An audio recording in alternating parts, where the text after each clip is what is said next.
E se Deus já tiver respondido a sua oração? E se talvez a resposta seja bem debaixo do seu nariz e você só não está conseguindo enxergá-la? Se você tem essa dúvida, fique comigo que nos próximos minutos eu quero falar sobre um personagem bíblico que vai nos ensinar grandiosas lições a respeito desse assunto.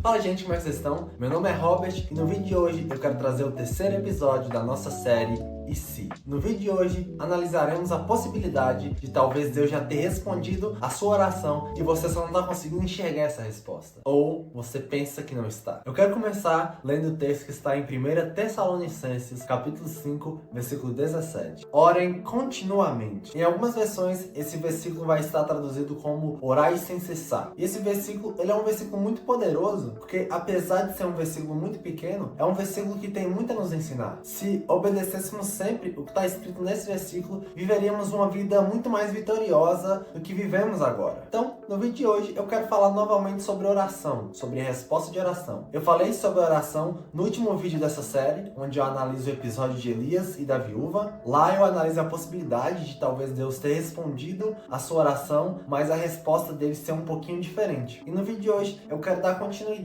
a essa série sobre oração, porque se eu fosse falar em apenas um vídeo, o vídeo ficaria muito comprido. Então eu quero hoje falar que talvez Deus tenha respondido a sua oração, mas a resposta dele foi um não. Então, muitas vezes podemos achar que Deus está em silêncio sobre a nossa oração ou que Ele só não quis responder, quando na verdade Ele já nos deu a resposta, que foi o seu não. E eu quero mostrar no vídeo de hoje que o não de Deus também é uma resposta. E não apenas isso, mas é uma boa resposta. Então, muitas vezes oramos, choramos, clamamos, fazemos o possível para conseguirmos a nossa resposta. Isso é muito bíblico. Jesus nos conta em Lucas capítulo 18 aquilo que normalmente é referido como a parábola do juiz iníquo, onde nessa parábola Jesus vai nos contar sobre uma viúva que clamava de noite para que um juiz iníquo, um juiz que não temia a Deus, um juiz que era injusto, fizesse justiça para ela. Então ela enche tanta paciência desse juiz, ela clama tanto que o juiz, ainda que não temesse a Deus, se vê obrigado a fazer justiça a ela, para ser deixado em paz. E Jesus nos ensina nessa parábola a necessidade de sermos persistentes em nossa oração. Mas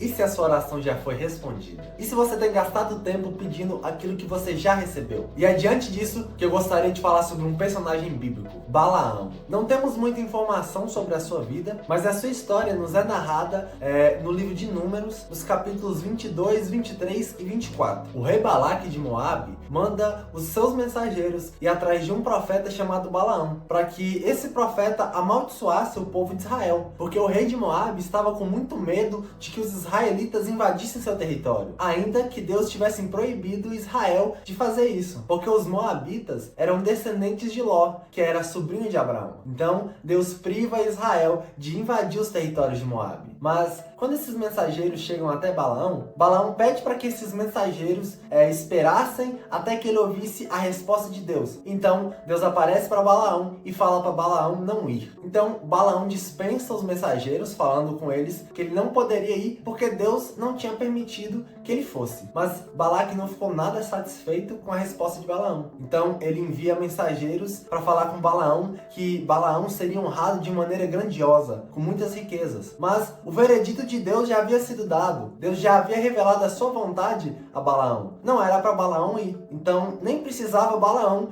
se dirigir a Deus em oração para perguntar a sua vontade. Porque como Deus posteriormente revelaria a Balaão, ele não é homem para que minta e nem filho do homem para que se arrependa. Mas vemos algo estranho acontecendo com Balaão. Ao invés dele já despedir os mensageiros, já falando para eles a resposta que Deus já havia dado, ele pede para que esses mensageiros esperem e ele novamente perguntaria a Deus a sua vontade. Mas espera, Deus já não havia revelado a sua vontade? O que essa história nos revela é que Balaão ele não queria saber a vontade de Deus. Não era a vontade de Deus que movia Balaão a entrar em oração, mas ele queria, na verdade, era convencer Deus a deixar com que que ele fosse receber aquelas riquezas. Ele estava mais preocupado em conseguir as riquezas que Balaque tinha prometido para ele do que se alegrar na vontade de Deus. E após Deus entregar Balaão aos seus desejos, ele permite que Balaão vá com aqueles mensageiros. E temos um episódio marcante nas escrituras. Todo aquele episódio onde Deus envia um anjo para matar Balaão, onde a jumenta vê aquele anjo, se esquiva daquele anjo e posteriormente aquela jumenta chega até a falar com Balaão. E no capítulo 22 de Números, no versículo 34, olha só o que Balaão responde ao ver o anjo do Senhor. Balaão disse ao anjo do Senhor: pequei, não percebi que estavas parado no caminho para me impedir de prosseguir. Agora, se o que eu estou fazendo te desagrada, eu voltarei. Foque um pouco nessas palavras. Cara, literalmente Deus mandou um anjo para matar o profeta. E a atitude do profeta é um se. Se essa situação acontece com qualquer pessoa, primeiramente a pessoa ia se cagar todinho e depois ela voltaria imediatamente para sua casa, porque é óbvio que Deus está zangado com o coração do profeta. Infelizmente, a história de Balaão termina de uma forma muito triste. Ainda que ele seja usado como um instrumento para abençoar Israel, ele termina como uma pedra de tropeço para Israel, aconselhando Balaque a enviar prostitutas para induzir Israel ao pecado. Mas é claro que podemos aprender com a história de Balaão. Muitas vezes sabemos que Deus já respondeu a nossa oração, mas insistimos em orar não porque não conhecemos sua vontade, mas tentamos, através de muita oração, mudar a vontade de Deus para que ela atenda o desejo do nosso coração. Foi isso que aconteceu com Balaão. As suas orações posteriores não foi para conhecer a vontade de Deus, mas para tentar mudá-la. E precisamos tomar cuidado para que esse tipo de situação não ocorra conosco. Se esse exemplo está na Bíblia, é porque existe algo que podemos aprender com ele. Muitas vezes, oramos por aquilo que já nos foi plenamente revelado nas Escrituras e tentamos, por meio de argumentos lógicos, mudar a vontade de Deus. Minha timidez, minha personalidade, meu temperamento, minhas tentações. Usamos muitas desculpas para não obedecermos à vontade de Deus. Precisamos tomar cuidado para não sermos cegados pelo pecado, assim como aconteceu com Balaão. O desejo pelas riquezas, a avareza de Balaão, cegaram tanto ele, que ele não conseguia mais olhar para a boa, perfeita e agradável vontade de Deus, mas apenas para o desejo do seu coração. Em Romanos, no capítulo 12, do versículo 2, vai dizer que a vontade de Deus é boa, perfeita e agradável.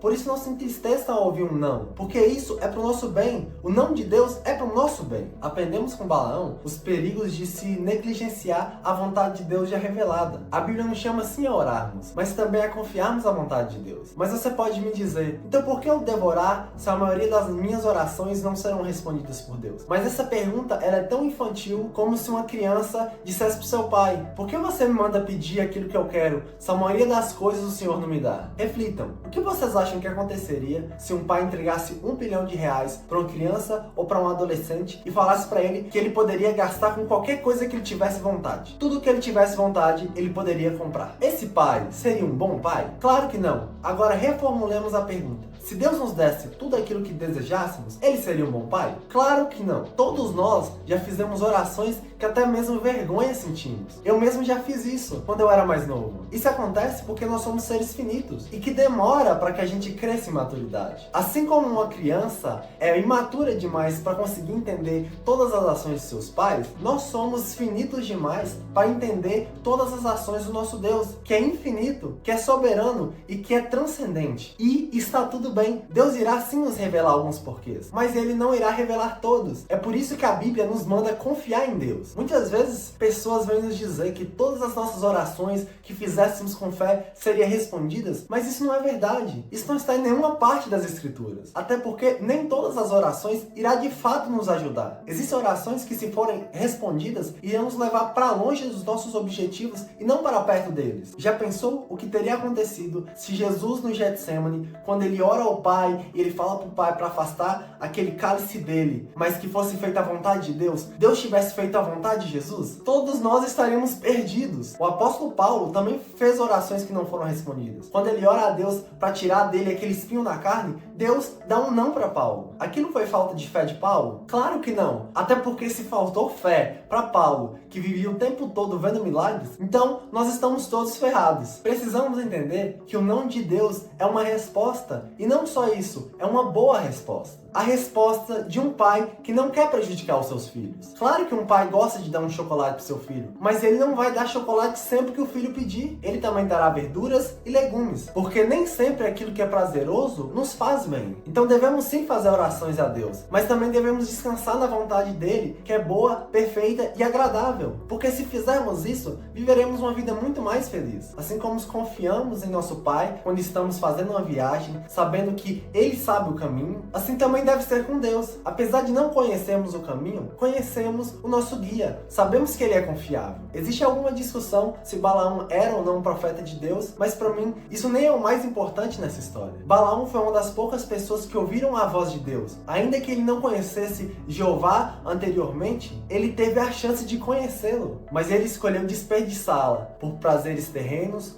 por riquezas. Ele poderia entrar na história como um grande profeta de Deus, mas ele escolheu entrar na história como um avarento. Ele foi tão cego pela sua vontade egoísta que ele não conseguiu enxergar a boa vontade de Deus. Existe uma frase que C.S. Lewis diz que vai ilustrar muito bem o que eu estou querendo dizer. Não se preocupe, só existem dois tipos de pessoas no final: aqueles que dizem a Deus que seja feita a sua vontade, e aqueles a quem Deus diz: a tua vontade seja feita. Então, descanse em Deus. Ele irá responder sim todas as nossas orações, mas nem todas serão do jeito que a gente quer, porque Ele nos ama demais para fazer isso com a gente. E sim, é claro que Deus nos leva a fazermos orações segundo a sua vontade, para que elas sejam respondidas exatamente do jeito que a gente pediu. Nem todo pedido de uma criança é errado, mas o que nós precisamos entender é que nem sempre é a falta de fé que façam que as nossas orações não sejam respondidas, mas que algumas não são feitas segundo a vontade de Deus e trarão mal à nossa vida. Eu também exploro mais sobre oração em outros 2 vídeos que eu já postei aqui no canal. Eu vou deixá-los aqui nos cards e se vocês se interessarem, depois vocês dêem uma olhada. Por isso, fique com a vontade de Deus. Ainda que não conheçamos bem a estrada, conhecemos bem o nosso guia.